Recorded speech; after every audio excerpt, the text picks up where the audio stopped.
1941, World War II. Britain needs vital war supplies, but the Germans are sinking Atlantic convoys at will. Elite German U-boat crews have destroyed 2.5 million tons of shipping since the outbreak of war. They call this their happy time. These machines were made to fight. But this German happy time is about to be shattered as the tide of war turns and threatens to overwhelm them. A depth charge hit us, and the vibrations were so bad we couldn't move. In the words of the survivors, she went up in flames. Knew that we were in trouble. This is the story of the convoy war.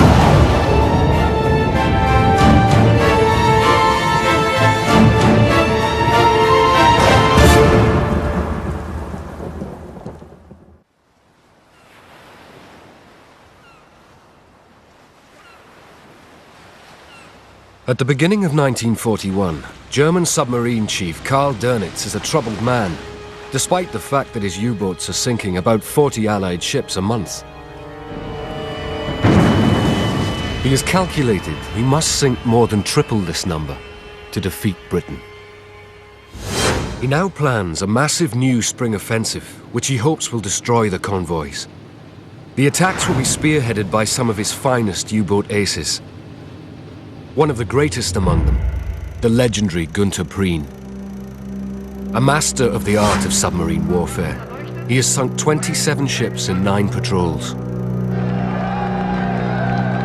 At the end of February, Prien's U-boat slips out of the French port of Lorient, headed for the Atlantic convoy lanes. Like all U-boat crews, they receive a hero's send-off. We were given a send-off with music and cheering.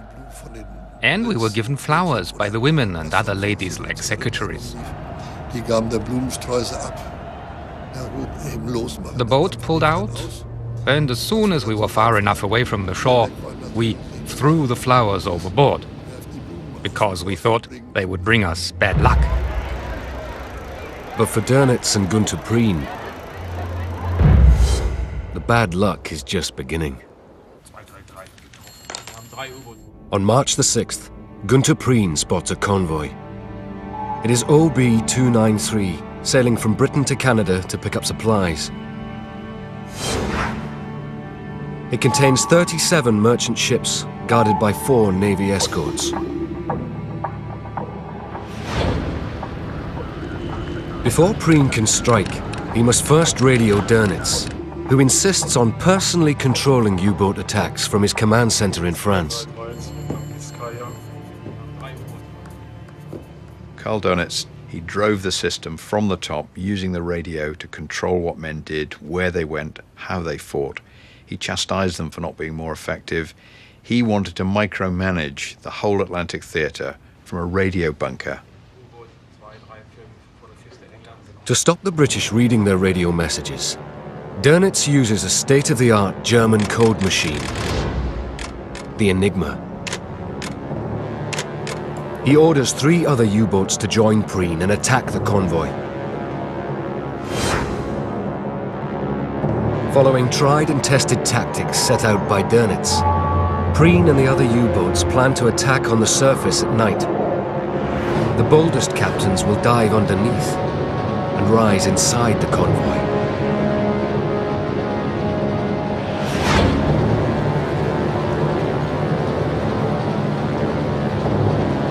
Once they're in close range, they attack.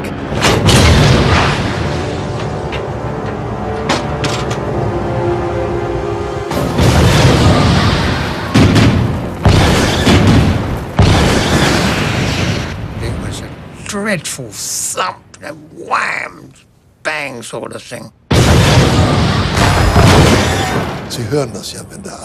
You hear it, of course, when the ship sinks. When it's being compressed, it cracks and shudders.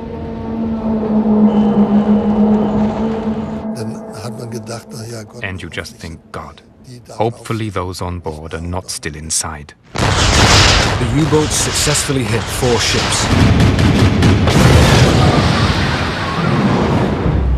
But as dawn breaks, it's it's clear that their success has come at a high price. 2 U-boats are sunk, and worse still, one of them is U-47, commanded by the ace of aces, Gunther Prien.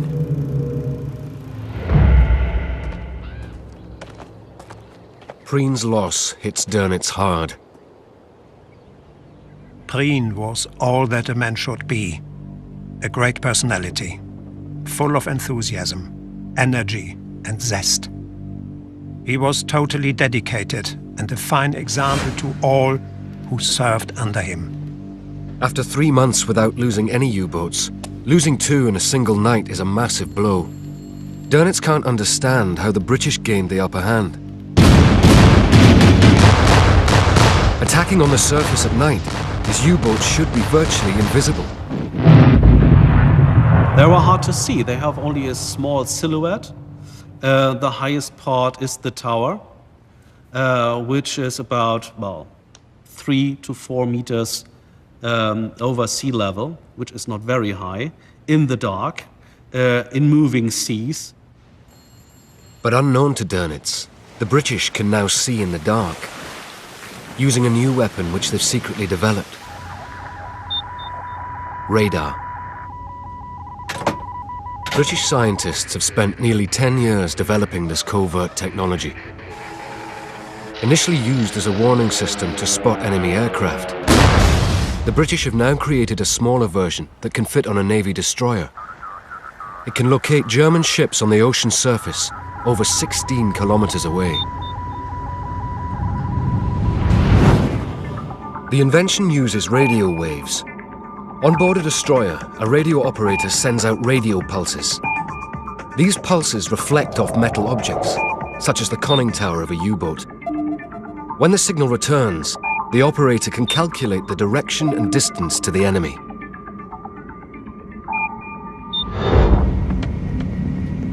The radar breakthrough now gives the British a major advantage. All of a sudden you know where the enemy is, you can see him, and he doesn't know that you can see him. The British now have a complete advantage over the enemy. They've got night vision, electronic night vision. The Germans have just got binoculars. For the British, this breakthrough has come at a crucial time. Britain is an island under siege, and the shortage of supplies is affecting everyone. There was a curfew from dawn till dusk, and you couldn't go out and have a pint. There were no film, there were no pictures, there were no dances, there was nothing. It was miserable, to be honest. Before the war, Britain imported 59 million tons of food and raw materials every year. But German U-boat attacks have cut these imports almost in half.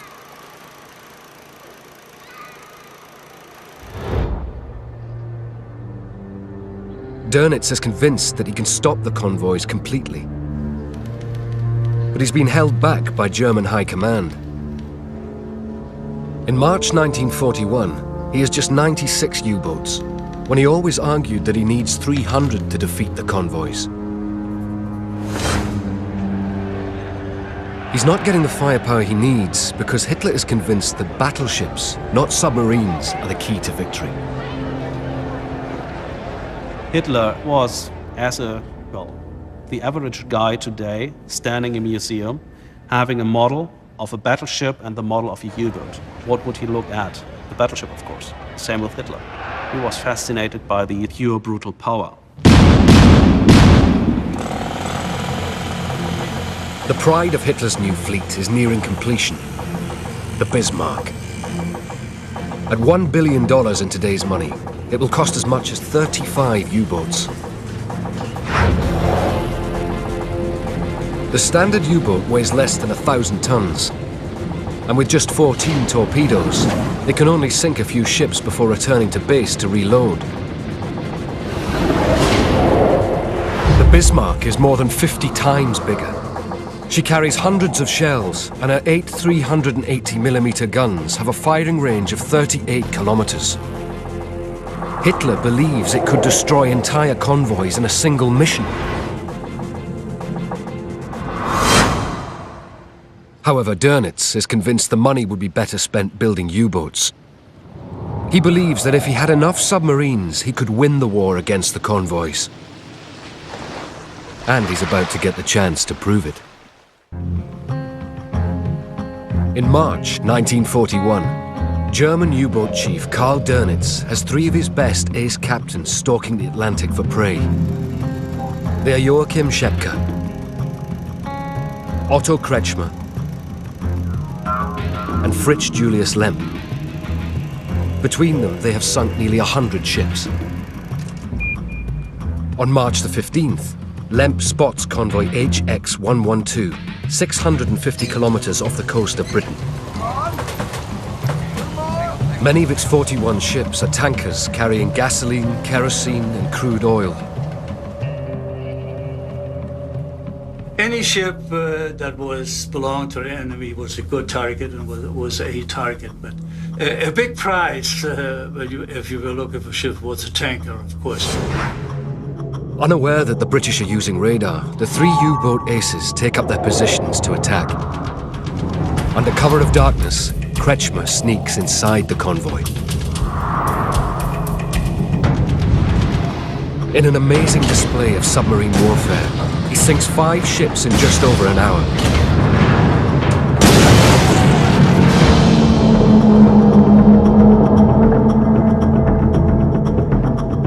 Then Schepke closes in to begin his attack.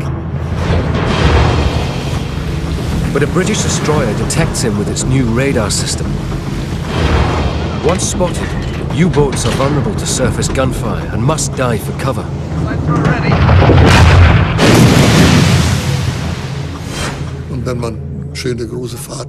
If you had a bit of speed up, then descending happened pretty fast. Getting underwater as quickly as possible, that was a matter of moments. We managed it in less than 30 seconds. Underwater, the U-boats aren't out of trouble. The British switch to sonar to locate the U-boats. All the crew can do is wait and pray. You sit in the boat and you're powerless. You can't do anything apart from sit in absolute silence. And when you get scared, it hits you in the stomach. It is a horrible experience, and you do realize that you're near death. The next 2 minutes could do it, and for the individual people thought, I have no way of knowing, but you think, holy cow, I'm in trouble.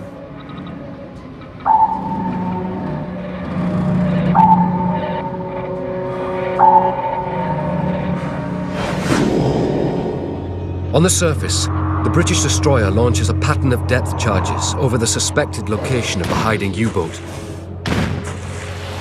Each charge contains 136 kilograms of high explosives, set to detonate at a predetermined depth underwater.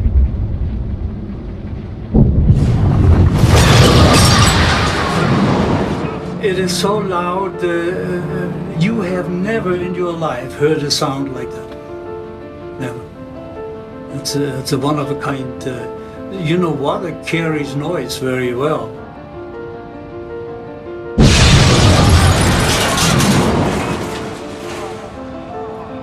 Unbelievable noise. Unbelievable.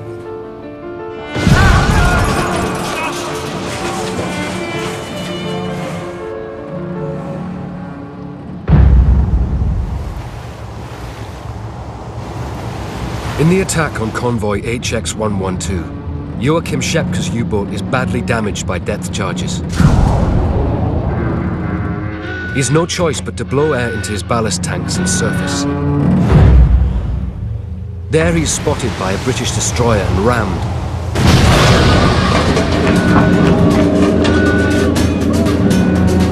Schepke and 37 of his crew sink to the ocean floor.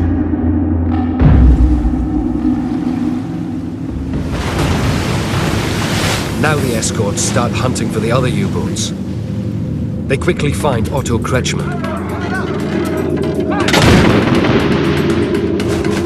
And depth charges also damage his submarine.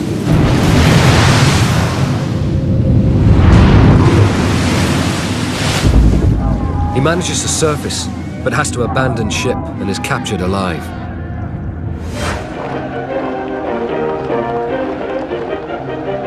Kretschmer and his crew are brought to Liverpool. British propaganda has a field day. Otto Kretschmer, Joachim Schepke, and Günter Prien. These are the stars. These are the multi-million-pound transfer men that you would want in your team. These are the best guys in the U-boat arm. 2 of them killed, 1 captured. The organisation has been decapitated. It's a massive blow. In 10 days, Dönitz has lost 3 U-boat aces, experienced men who will be hard to replace. But he refuses to believe the British have developed a technology that's outsmarted them. Instead, he blames spies. Somehow the enemy has obtained information of where we plan to attack. So I have given orders that the number of people aware of U-boat operations is to be kept as small as possible. Dönitz's failure to recognize that the British success is down to radar is a costly error.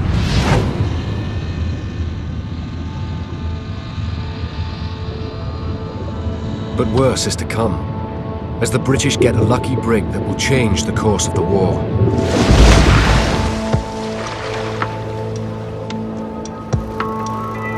Three of Dönitz's top aces have been lost, but Fritz Julius Lemp has so far escaped the carnage. But on May 9th, 1941, his luck runs out. George Hogel was Lemp's radio operator. We hit 2 ships in the convoy. With the 3rd shot, there was a torpedo failure. And then the destroyer came at us.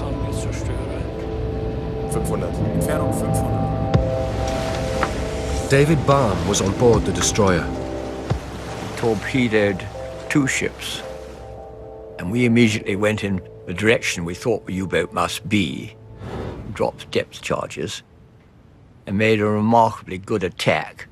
I was in the sound detection room and heard this metallic noise, and I said to the other petty officer, "Gosh, Fritz, they've got us by the collar."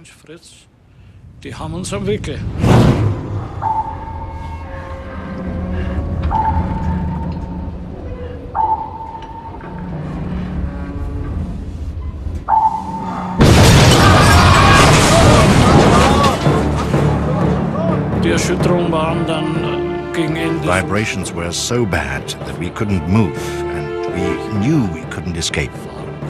And Lemp then gave the order to surface.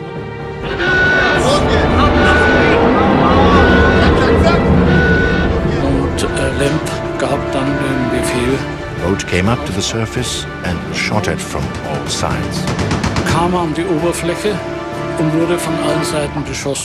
We opened fire all our machine guns, and the Germans must have been scared stiff, and they poured out.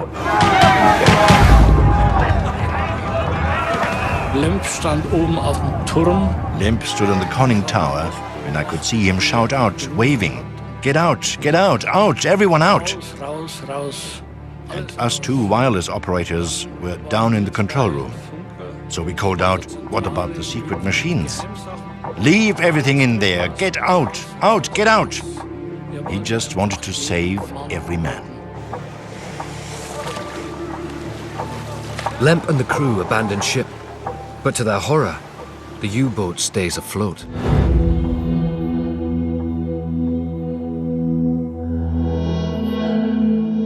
And there she was, suddenly abandoned, about 200 yards from us.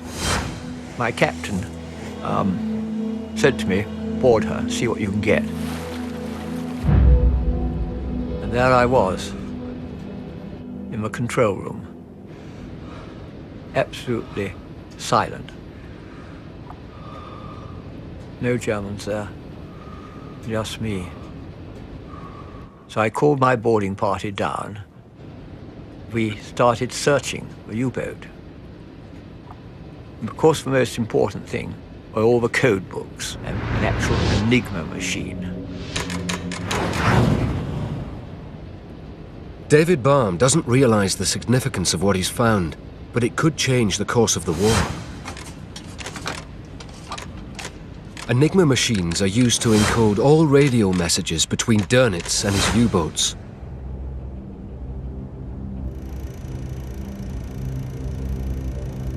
The body of U-boat Ace Lemp is never found. But to this very day, George Hogel believes he did everything he could to stop the Enigma falling into enemy hands.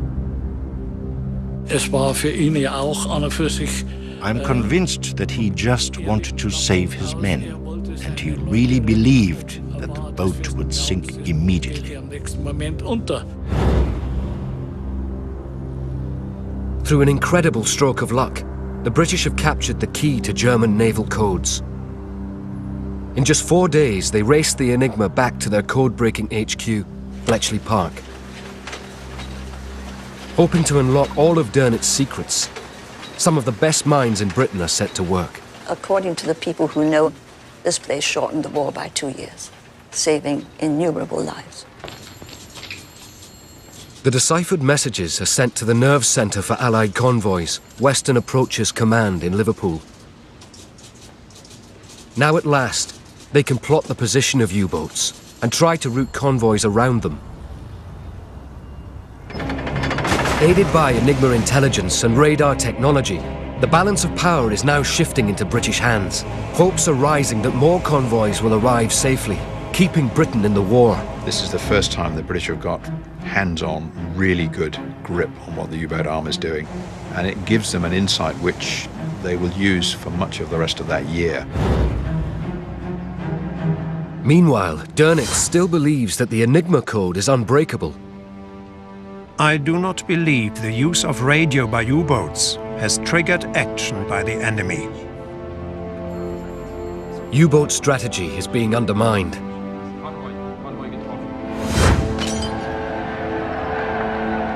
But Hitler is about to strike back, launching a deadly new superweapon against the convoys. In May 1941, Hitler's pride and joy, the battleship Bismarck, is finally ready to attack British and Canadian convoys in the North Atlantic.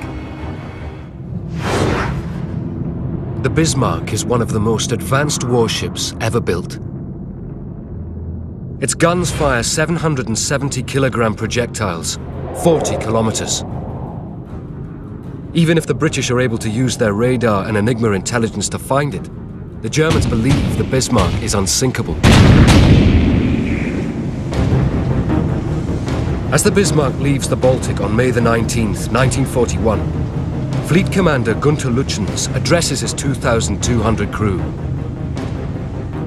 The day that we have longed for so eagerly has at last arrived. The moment when we can lead our proud ship towards the enemy. On May 23rd, the Bismarck rounds the top of Iceland and heads straight for the shipping lanes. The British understand that this is the one thing that will ruin their war. There will be wipeouts. The system itself would collapse. Without the convoy system, the British could not use the Atlantic, and the Bismarck could destroy the convoy system. 5 days after leaving port, the giant German battleship sinks the pride of the British Navy, HMS Hood. 1,415 British sailors die. In retaliation, Churchill focuses his entire navy on one mission: sink the Bismarck.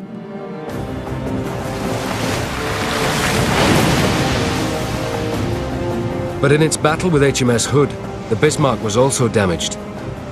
2 of her fuel tanks are hit. Losing oil, the Bismarck heads for France, while Admiral Lütjens rallies his crew. The German people are with you, and we will fight until our gun barrels glow red hot, and the last shell has left them. For us, the question is victory or death. The British pursue the Bismarck relentlessly, and after 3 days, they finally hunt it down. Flying from the carrier Ark Royal, a Swordfish biplane drops a torpedo that fatally damages her rudder. Unable to steer, the Bismarck is now a sitting duck. In the final battle, the Bismarck faces 4 British warships.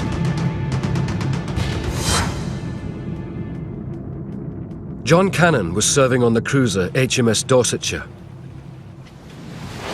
On May the 27th, 9 o'clock in the morning, we came out of a sea mist, our guns loaded, and we could see the Bismarck ahead. When I looked through my binoculars, she was beautiful. It's beautiful lines. The Bismarck may be the most powerful warship in the world, but now she is completely outgunned. The HMS Dorsetshire went straight as close as he could get, full speed, firing, and then, bearing off slightly, was able to feed broadside after broadside. Over 300 British shells rip into the Bismarck. And after HMS Dorsetshire fires 3 torpedoes, the battleship starts to sink.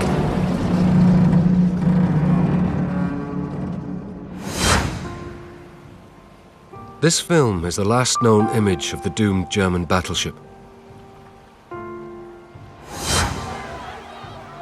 The British have scored a massive victory, but now all thoughts turn to the Bismarck's 2,200 crew.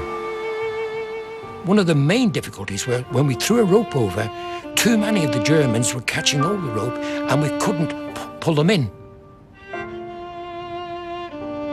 Then the reported sighting of a U-boat periscope forces them to abort the rescue. They were going to drown, whether we liked it or not. They weren't going home. We were leaving them to drown. And they were somebody's sons, they were somebody's husbands. And as I say, they were human beings. Germans are not. The next day, the battle over the convoys pauses for one incredible moment around a dead German sailor. The 82 we picked up, one was very badly injured, a seaman called Luther. And our surgeons worked on him through the night, but he died. The body was brought up onto the quarterdeck, and they put the German flag over it. And they brought all the German seamen up. And they lined one side of the quarterdeck, and we lined the other. And I always remember, one of the Germans had a mouth organ. He must have still had it in his possession. And he started playing, "I Had a Friend." And we thought that was good. There was the usual formalities. And the Dorsetshire stopped just momentarily, and the body went to the deep.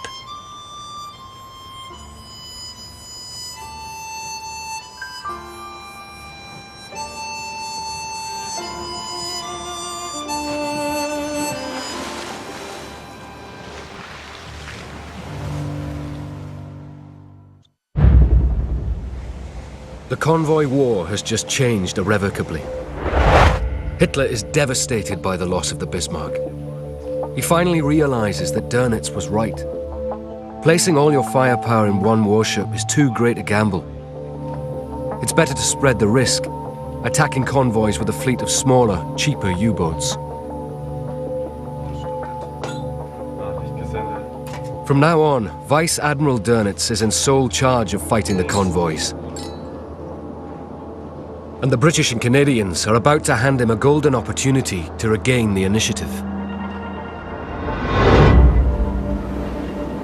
In summer 1941, the Allies are also suffering problems. They have radar technology to hunt U-boats down, but they don't have enough new radar systems to equip Canadian escort ships. Remember, the Brits invent centimetric radar. It makes perfect sense that the people who have invented it, the people who have perfected it, and the people who are building it should actually put it on their ships in home waters. As well as lacking the technology to attack U-boats, Canadian escorts don't have enough manpower. In 2 years, the Canadian Navy has expanded from 6 ships able to combat U-boats to 70. But they're still desperately short of trained crew. If the Allies are ever going to win the war, there is one nation they need to join the fight: America. The United States has the world's largest economy, and President Roosevelt is now talking tough. No nation can appease the Nazis.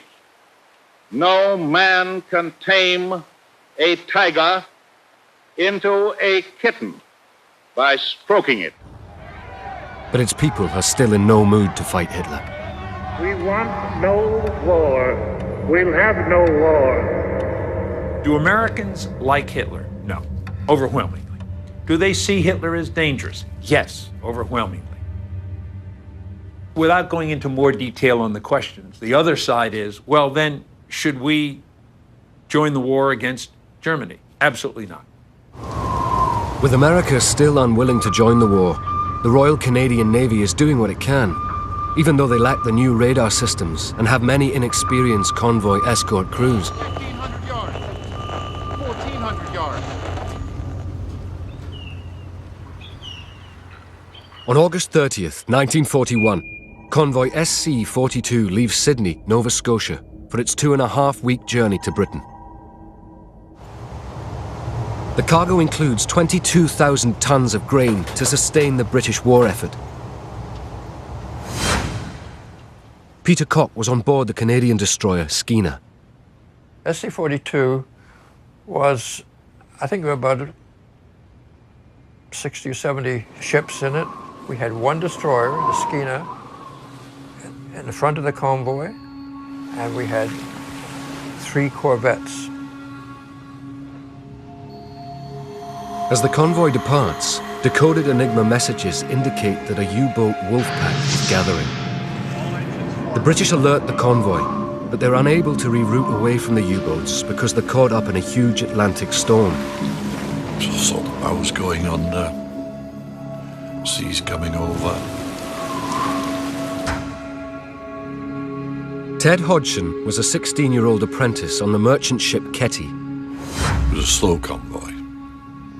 Some of the ships couldn't do 7 knots, which meant that once we hit bad weather, we were literally stationary. Then, 10 days into the crossing, the helpless convoy stumbles into the jaws of the wolf pack. With 17 submarines, it's a massive U-boat ambush. The Germans had attacked a couple of Canadian escorted convoys before, but they'd never really gotten their teeth into one. And with SC-42, they actually catch it in an area where it's about as far as it can be from immediate reinforcement. With a team of escorts that's not well oiled, that's not well equipped, that has real communications problems. And they essentially overwhelm it. On September 9th, 1941, the U-boats attack their first merchant ship. We just heard the bang.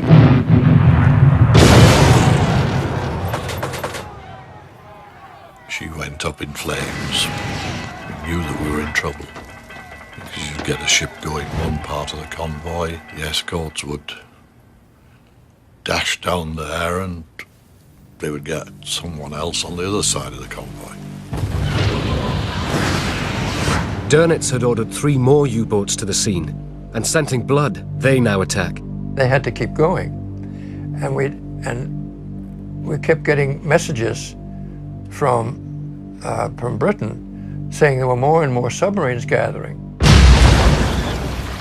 Then they got braver and braver, and then they came to the surface in the daylight, and they went down between the lines of the ships and firing their torpedoes and their guns. For 3 days, the U-boats continue their remorseless attacks. They sink some 15 ships and kill more than 200 seamen, nearly a third of the entire convoy's crew.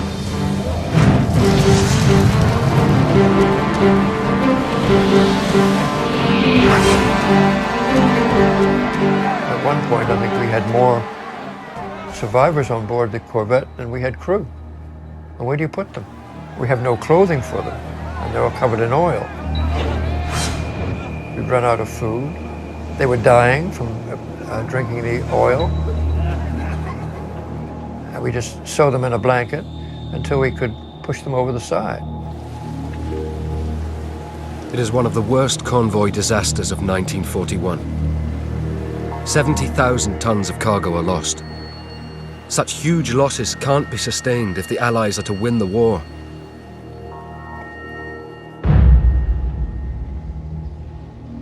There is worse to come. With the loss of the battleship Bismarck, Hitler gives priority to Dönitz and his U-boats.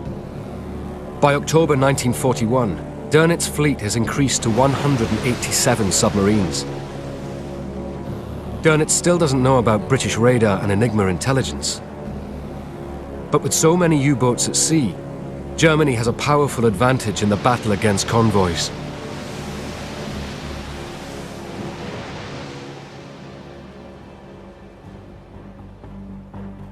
Britain and Canada still have only one hope. America is getting more heavily involved. Although Roosevelt stopped short of declaring war on Nazi Germany, he's been sending vital supplies to Britain, and in a bold move, now agrees with Churchill to guard these American convoys with American warships. The theory ultimately put into place by September of 1941 is that the Americans are going to escort their own ships to Iceland, and anybody else who wants to go along can join them. And Dönitz can do nothing to stop them. It's absolutely understandable that Dönitz was frustrated. The United States helped the British a lot with supplies, with escort vessels, with escorting convoys to a certain point. Hitler refuses to countenance attacks on US warships for one very important reason. Hitler was busy trying to defeat the Soviet Union. The last thing in the world he needed in the summer of 1941 and the autumn of 1941 was to have to expend resources against the Americans. Dönitz reluctantly orders his U-boats not to attack US Navy vessels. But with so many in the conflict zone, disaster is inevitable. On October 31st, 1941, convoy HX-156 falls into the clutches of a waiting wolf pack. And this time it's guarded by 5 American warships, including the destroyer USS Reuben James. I had the 12 to 4 watch after I got off at 4 o'clock. Went to the wash house, washed up a little bit. At 5:25 in the morning, U-boat commander Eric Top sights a convoy escort ship. It's the Reuben James. Top has no idea it's American. Los. He launches 2 torpedoes. Washed my face, come down. I was laying in a bunk, and then it, boom. Must have broke the keel on it, and everybody in the forward part of the ship, they were gone. But the after part of the ship stayed up for a while. Like maybe about 15, 20 minutes. A bunch of us all jumped over the side.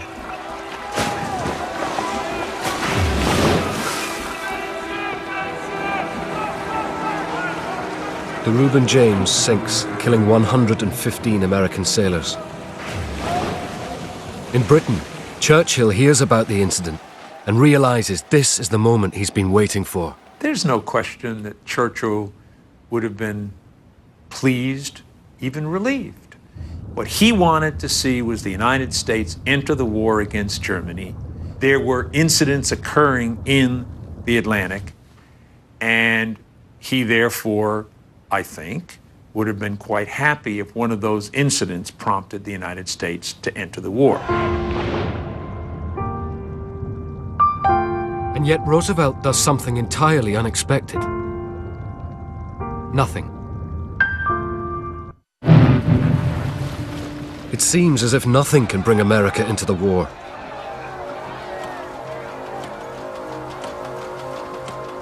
Whilst the Allies have Enigma intelligence and radar systems to steer convoys clear of U-boat attacks, Dönitz now has 200 U-boats.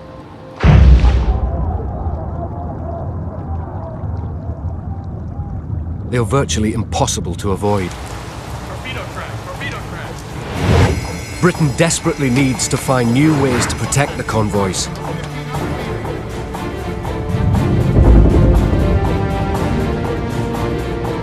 So they resurrect an old tactic to exploit the Achilles heel of the U-boat.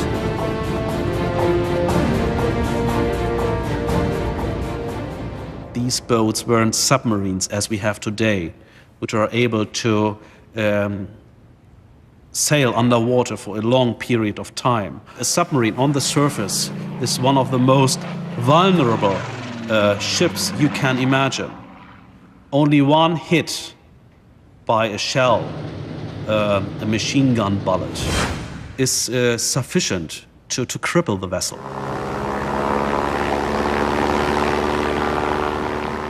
The British know that U-boats are most vulnerable when attacked by aircraft. They tried to exploit this weakness at the start of the war, but learned a painful lesson, losing the aircraft carrier Courageous and 500 men to a single U-boat. Britain can't afford to lose any more of its prized carriers on convoy duty. At the beginning of the war, the British used aircraft carriers against U-boats with disastrous consequences. But they'd always realized long before the war that an aircraft carrying ship would be a very big asset in a war at sea. The British solution is cheap and radical.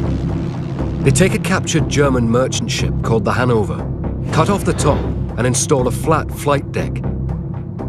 The conversion takes just 5 months, and the result is a miniature carrier with 6 aircraft on board. The British rename it Audacity, the world's first escort carrier.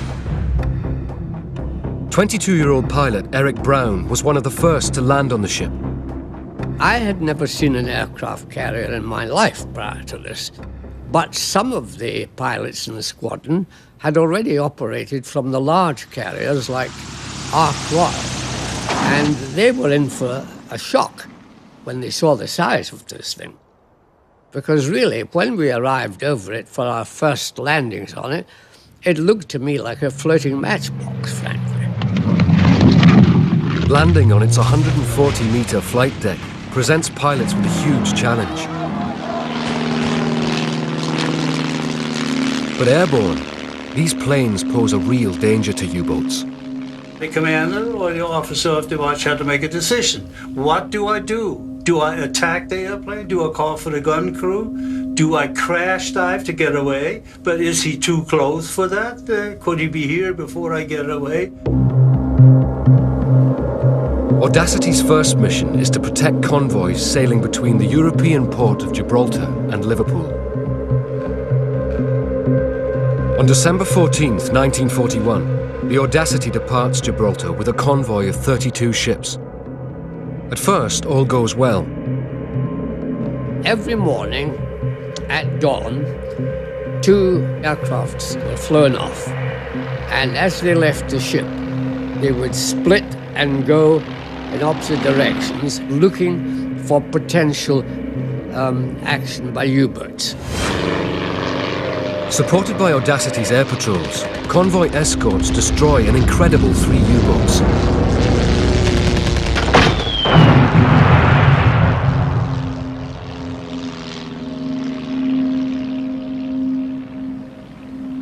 But then 8 days into the voyage, a U-boat catches sight of the Audacity.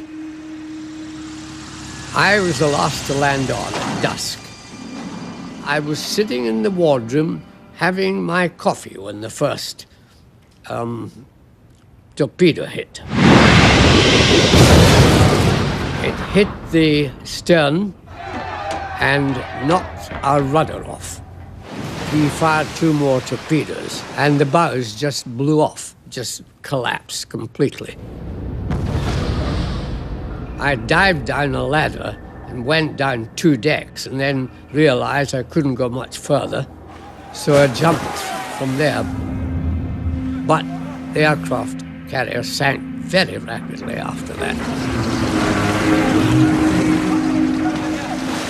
Despite the loss of the Audacity, the escort carrier has inflicted severe losses on the German U-boat fleet. A fact not lost on U-boat chief Karl Dönitz. The result wasn't good. The Audacity was sunk by U-751, but only 2 convoy ships were destroyed, for the loss of 5 U-boats. This is the answer: to take your tactical aeroplanes to sea in a small, expendable package. The Audacity has revealed the way forward. Because the ship is so cheap and easy to build, the British can simply replace it. So they start constructing more disposable carriers to protect the convoys. If you want to look at the legacy of Audacity, it was the first operational escort carrier in the world. Strategically, it changed the whole face of naval air warfare. As 1941 draws to a close, aircraft are revolutionizing the battle between convoys and U-boats. But 11,000 kilometers away, on the other side of the world, an even more important event has just happened. Something that will change the North Atlantic forever. On December 7th, 1941, the Japanese bomb Pearl Harbor.